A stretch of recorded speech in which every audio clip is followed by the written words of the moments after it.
Trench warfare was not a new idea to war. It had been first seen in the United States Civil War. From then on, the idea was practiced all over the globe. The trenches have been used in many civil wars after the United States Civil War. Since the trenches were so long and covered many miles, the trenches had to be made differently depending on the topography of the area. Sometimes the trench location had rocky terrain, so the trenches had to be made out of sandbags. Besides rocky terrain, the trenches were usually in the ground.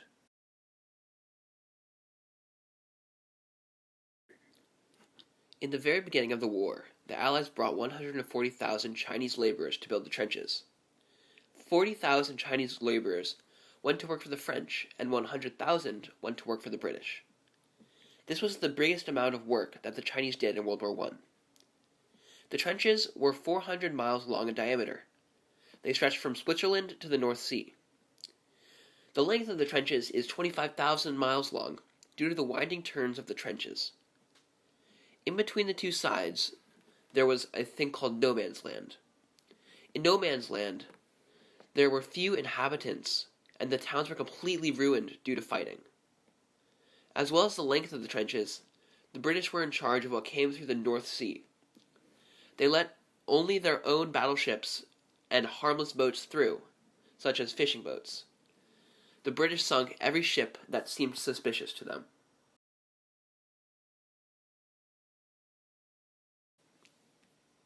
The trenches were well equipped and thought out. In front were the outposts. In the outposts, soldiers would sit in little holes with binoculars and watch the enemy lines. If they saw any movement or if they sensed an attack, the soldier would send a telegram back to the headquarters. This was important because it allowed either side to see when the next attack or raid was going to come. Behind the outposts, there would be a few miles of barbed wire. Barbed wire was a relatively new tactic in war. A man named Joseph Glidden in Illinois invented barbed wire in the 1880s by twisting two wires together and letting their ends stick out. Many soldiers said that every time they looked at the wire, they could always see a few dead bodies. Every night, men were randomly selected to be a part of a wiring group called the wiring party. The job that these men had to do was to go out into no man's land during the night and replace the barbed wire that was destroyed, and they would also put in new wire. This job was really risky, and many men were killed in the process of doing this. Behind the barbed wire were the front lines. The front lines were where the majority of the soldiers were in the trenches. These trenches were usually about 8 feet deep and 4 to 6 feet wide. Since many men spent their time in the front lines, there were many dead men there.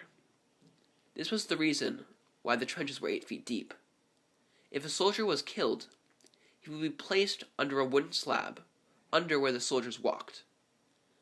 Only after about a week would the men even consider bringing the dead bodies to the back of the trenches. Behind the front lines were the front line supports. In the front line supports, there would be a large amount of extra ammunition that would be given to soldiers multiple times a day. As well as extra ammunition, in the front line supports, there was a man that manned a telephone that would connect to the headquarters in case the trench ran out of supplies.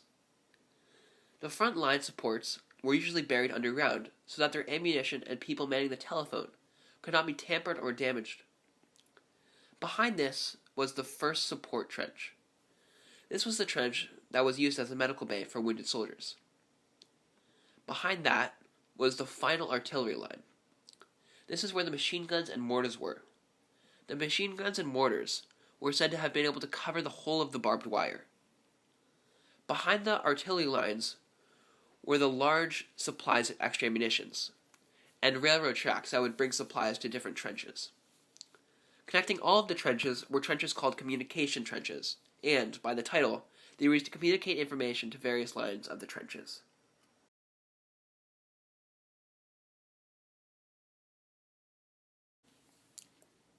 A soldier's schedule was very difficult. A soldier would spend 4 days on active duty, then 4 days in close standby, and then 4 days of rest.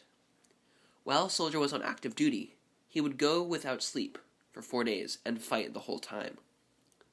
While a soldier was in close standby, he would be getting soldiers more ammunition and bringing them food. When a soldier had 4 days of rest, they would usually go and sleep for all the 4 days, due to the lack of sleep for the last 8 days.